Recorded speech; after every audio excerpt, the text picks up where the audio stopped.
여러분, 오늘은 우리가 믿음 하기 전에 뭔가를 깨달음을 얻으려고 뭔가를 열심히 하기 전에 한글 개혁성에 갖고 이해가 부족한 부분을 원문 성경을 공부하면서 뭔가를 지식의 수준을 좀 더 높여보려고 하기 전에 주님의 마음을 좀 읽었으면 좋겠습니다. 너희들이 그렇게 하는 것은 좋으나 그런 행위를 통해서, 그런 믿음을 통해서 오히려 너와 나 사이에 거리가 점점 멀어지는 것 같다는 생각은 안 드니? 주님이 오늘 이 시간에 저에게 말씀하신 것뿐만 아니라 여러분에게도 저를 통하여 그 마음을 전하고 싶어 하십니다. 우리가 성경대에서 많이 알지 못하고 깨달음이 없고 많이 읽지 못한 나더라도 주님과 나 사이에, 예수님과 나 사이의 거리가 점점 좁혀진다면, 좁혀지는 그것을 통해서 우리는 예수 그리스도를 충분히 알 수가 있고, 그 알을 통해서 주어지는, 사랑을 통해 주어지는 믿음이 참된 믿음인 것을 깨닫고, 우리는 좀 더 행복하고 좀 더 자유로운 삶을 마음껏 누리지 않을까요? 사람과 사람의 사이도 마찬가지고, 섬과 섬의 사이도 마찬가지고, 꽃과 꽃의 사이도 마찬가지고, 별과 별의 사이도 마찬가지입니다. 그래서 이렇게 얘기해 볼 수 있죠. 섬과 섬 사이에는 너무 멀어 눈물이 있고, 꽃과 꽃 사이에는 나비가 있고, 별과 별 사이에는 작은 어둠이 있습니다. 가도 끝을 가늠할 수 없는 평선 너머 같은 그대, 주님이 우리에게 다가와도 평선 너머에 있는 것처럼 거리가 좁혀지지 않는 예수 그리스도 우리의 거리를 보고 얼마나 안타까운 눈물을 지금도 흘리시는지. 그래서 예수님과 우리 사이에, 오늘도 이 말씀을 듣고 전하는 여러분과 저 사이에 거리가 좁혀지지 않음으로 생기는 그리움이 얼마나 많이 있는지 여러분 한번 가늠해 보시기를 바랍니다. 그래서 그런 과정 속에서 과연 깨달음이라는 것이 무엇인가? 과연 어느 것이 선이고 어느 것이 악인가? 어느 것이 옳을까? 한번 비유를 들어 말씀을 드릴까요? 여기 아름다운 꽃 씨앗이 하나 있습니다. 그 씨앗을 장미도 좋고 해바라기라고 해도 상관없습니다.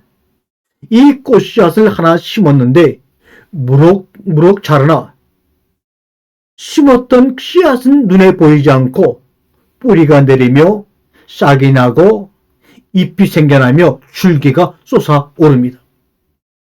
시간이 지나서 좀 더 나아가자 이제 성숙하게 자라 덩치가 커졌고 마침내 꽃이 피었습니다. 그리고 그 아름다운 모습과 향기가 온 세상을 감동시킵니다. 하지만 시간이 지나 꽃은 시들고 이제 열매인 씨앗만 수정될 날을 기다리며 남아 있습니다. 자, 이제 제가 여러분에게 묻겠습니다. 무엇이 장미이며 또는 무엇이 해바라기인가? 이 비유에서 씨앗인가, 싹인가, 줄기인가, 뿌리인가, 아니면 꽃인가, 이도 저도 아니면 열매인가 말입니다. 우리는 생각 속에서 늘 착각하고 살고 있습니다. 장미꽃 그 꽃이 장미이며 해바라기 꽃이 곧 해바라기라고 우기며 착각하며 살고 있습니다. 하지만 실제로는 장미나 해바라기는 이 모든 것의 전체의 작은 일부분 뿐입니다. 장미나 해바라기는 그래서 홀로 따로이 실제하는 것이 아니라 그 식물의 모든 형상, 씨, 뿌리, 잎, 싹, 줄기, 꽃, 열매 등과 더불어 항상 같이 존재하고 있을 뿐입니다. 이렇게 존재하는 것을 초월적 존재 방식 또는 태초라고 창세기 1장 1절에 말하고 있는 것입니다. 이것을 눈에 보이지 아니하는 존재라고 이야기하는 것이며 우리가 생각과 관념 속에서 구원과 깨달음 타령을 얼마나 많이 합니까?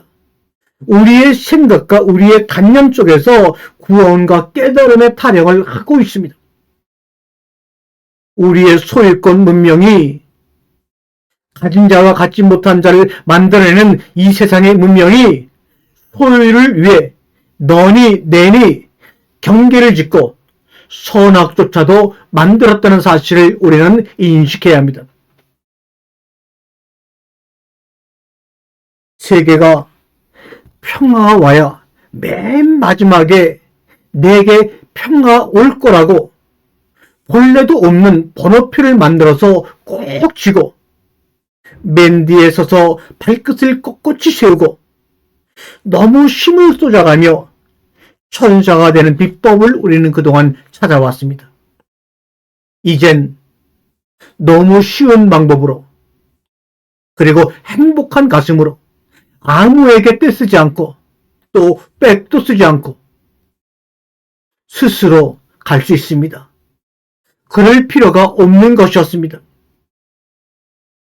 내가 저 스스로에게 나에게 한거나 뒤로 돌아 라고 하니까 꼴찌에서 실패해서 첫째가 되었습니다. 이것이 바로 메타노이아, 회개라는 뜻의 원래 뜻입니다. 인생에 뒤처져서 나가 되고 희망이 없어 맨 끝에 서 있는 나에게 주님이 뒤로 돌아 라고 말씀하셔서 그 말씀에 순종해서 뒤를 돌아보니까 내 앞에 내 안에 하나님의 나라가 이루어졌다는 말입니다. 회개하라 천국이 가까웠느니라. 바로 이 말이 그 말입니다. 이제 스스로 오늘 이 시간에 예수 그리스도 앞에 서서 우리의 관점을 우리의 생각을 전환하기만 하면 있는 그대로 이 자리에 있으면 그 자리가 바로 여러분이 원하는 자리요 여러분이 보고 싶은 것을 볼 수 있는 자리요 하나님의 나라입니다. 그 자리는 평화롭습니다. 숨쉬기가 너무나 쉽습니다. 그리고 존재한다고 하는 것이 제 마음이 이렇게 큰지 예전에 미처 몰랐습니다. 라고 고백할 것입니다. 너무 넓기에 우주가 무한대기에 행복한 자라고 별을 바라보며 어둠 속에서 고백할 것입니다. 사랑하는 성도 여러분, 꽃 한 송이도 꽃 한 송이가 피기까지 얼마나 많은 시간이 필요합니까? 비바람을 이겨낼 시간이 필요하고 뿌리로부터 영양분을 끌어올릴 시간이 필요하고 나비나 벌들과 친해질 시간이 필요하고 햇살과 진지한 대화를 나눌 시간도 필요합니다. 그래야지만 향기로운 꽃을 피우는 겁니다. 꽃이 피는 순간, 그래서 꽃이 피는 순간 사람들은 환호하고 행복해지는 겁니다. 그런데 꽃이 모르는 사이에 조금씩 기운을 잃어가고 고개를 떨어뜨리기 시작하면 그들은 꽃에게 하나둘 사라지고 끝내 꽃을 향한 눈길조차 주지 않습니다.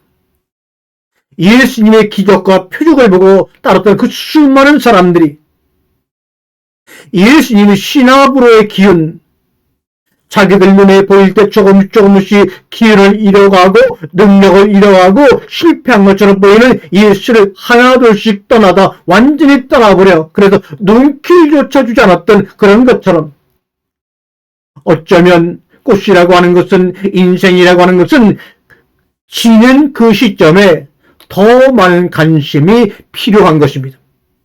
꽃이 활짝 피기까지 시간이 필요하듯 칠 때도 시간이 필요한 법입니다. 여러분, 우리가 이미 다 알고 있지요. 살다 보면 누구나 힘들고 지치고 당황스럽고 눈물 겨울 때가 얼마나 많이 있습니까? 그럴 때 필요한 것은 가르침도 아니요 설교도 아니요 따뜻한 위로 한마디입니다. 어차피 내 스스로 감당해야 할 목, 내 인생 내가 만들어 가지요. 그 누구도 대신 만들어줄 수가 없어요.